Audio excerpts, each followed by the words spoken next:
ওই টাইপের কোনো খোলামেলা ড্রেস পরে আসি না এখানে। এটা তো ভদ্র একটা ড্রেস। আমি যদি আমার ফিগারটাই না দেখাতে পারি তাহলে তো এটা কেমন না, এত কষ্ট করে লাভ কি?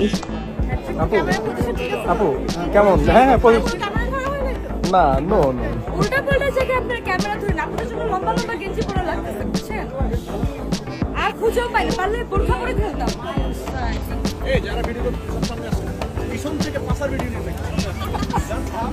তাদের কিন্তু খেলাটা মূল উদ্দেশ্য নয়, তাদের মূল উদ্দেশ্য হলো যে তাদের ফিগার দেখানো এবং কি বিভিন্ন খারাপ যে নোংরামি ছড়ানো। একটা মেয়ে আছে এখানে, আপনারা সবাই জানেন মারিয়া মিম, উনি এক্স্যাক্টলি ক্রিকেট খেলতে গিয়ে একটা অশ্লীল ড্রেস পরে উনি নিজেকে শো আপ করছে।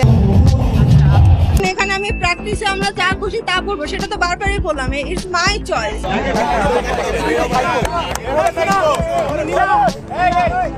পোশাক নিয়ে অনেকে কথা বলে, আমি কানেও দিই না, চোখেও এরকম কমেন্টস দেখি না। আমরা একজন একজনকে কাজে সাপোর্ট করি না, কে কি ড্রেস পরলো কে কি করলো এটা নিয়ে বসে থাকি। এটা তো ভদ্র একটা ড্রেস, নর্মাল সবাই টি শার্ট পরে আসতেছে, সবাই যেভাবে আসছে আমিও আসছি। এখন আমাকে যদি অ্যাট্রাকটিভ লাগে এটা তো আমার কিছু করার নেই। আচ্ছা তোমার কি মনে হয়?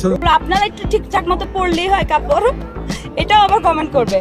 দেখেন এর থেকে ঠিকঠাক আর কি পড়তে পারে, এখানে তো আসলে শাড়ি পরলেও তো আবার কমেন্ট করবেন, কি যে পরবো জানি না। যাই হোক।